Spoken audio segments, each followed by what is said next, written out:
আসসালামু আলাইকুম। Nahar blog YouTube চ্যানেলে আপনাদের সবাইকে স্বাগতম। আজকে আমি আপনাদের সঙ্গে একদম সহজভাবে পারফেক্ট স্বাদের চটপটি রেসিপি শেয়ার করব।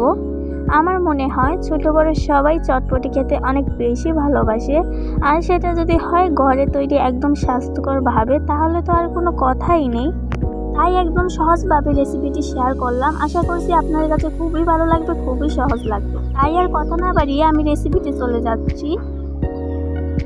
চটপটি তৈরি করার জন্য লাগবে 1 কাপ ডাবলি বা চটপটির ডাল। ডালটাকে আমি পরিমাণ মতো পানি দিয়ে সারা রাতের জন্য ভিজিয়ে রেখেছিলাম।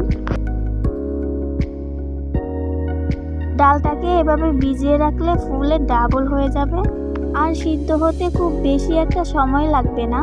আপনাদের কাছে যদি সময় না থাকে, কমপক্ষে 4 ঘন্টা ভিজিয়ে রাখবেন গরম পানি দিয়ে, তবে সব থেকে বেশি ভালো হবে সারা রাত ভিজিয়ে রাখলে। এখন ডালটা কিন্তু সিদ্ধ হয়ে গিয়েছে। সিদ্ধ করার আগে আমি 3-4 বার পানি পরিবর্তন করে সিদ্ধ করতে দিয়েছি। আমি একটু হাত দিয়ে দেখাচ্ছি, দেখুন ডালটা খুব ভালো করে সিদ্ধ হয়ে গিয়েছে। এখন আমি বানিয়ে নিব তেঁতুলের টক। পরিমাণ মতো পানি দিয়ে হাত দিয়ে চটকে তেঁতুলের পিউরিটা বের করে নিচ্ছি। তেঁতুলের বিচি ও খোসাগুলো হাত দিয়ে ফেলে দিলেও হবে। তো আমরা এখন তেঁতুলটা ভালোভাবে হাত দিয়ে চটকে নিচ্ছি। আমরা হাত দিয়ে ফেলে দিচ্ছি খোসা ও বিচিগুলো, আপনারা চাইলে ছাঁকনি দিয়েও ছেঁকে নিতে পারেন। এই যে এগুলো ফেলে দিচ্ছি। তেঁতুলের পিউরিটা আমি একটু পাতলা রেখেছি, দিয়ে আপনারা চাইলে ঘনও রাখতে পারেন, তো আমার পাতলাটাই বেশি ভালো লাগে। এখন দিয়ে দিচ্ছি পরিমাণ মতো লবণ। আমি আগে বিট লবণটা দিয়ে দিয়েছিলাম, এখন আর দেব না। এখন দিয়ে দিচ্ছি শুকনো মরিচের গুঁড়ো, ভালোভাবে মিশিয়ে নিচ্ছি। ব্যাস রেডি আমাদের তেঁতুলের পিউরিটা। এখন আমরা সিদ্ধ করা ডালগুলো একটা পাত্রের ভিতরে ঢেলে নিচ্ছি। ডালটা খুব ভালোভাবে সিদ্ধ হয়েছে, ঢেলে নিচ্ছি।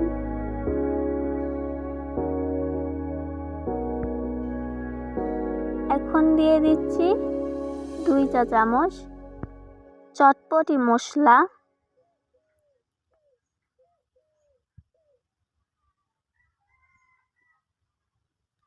এখন দিয়ে দিচ্ছি 2 চা চামচ শুকনো মরিচের গুঁড়ো।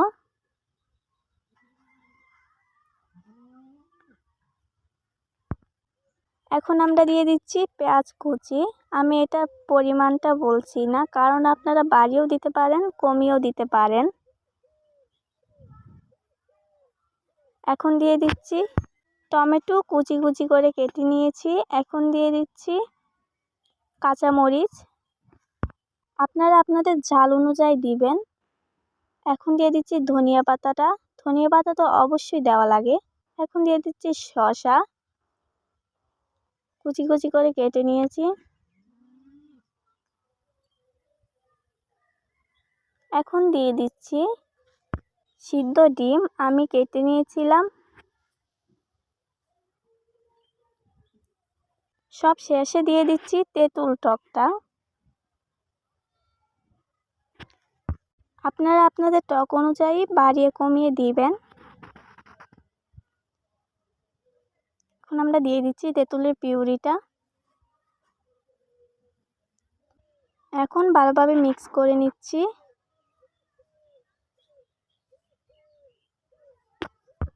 অনেকেই মনে করে চটপটি বানানোটা অনেক কঠিন।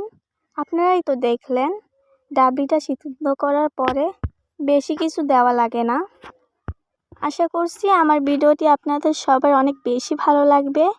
আমার ভিডিওটি যদি ভালো লেগে থাকে, প্লিজ আমার চ্যানেলটিকে সাবস্ক্রাইব করে দিবেন। সবাই ভালো থাকবেন, সুস্থ থাকবেন। আল্লাহ হাফেজ।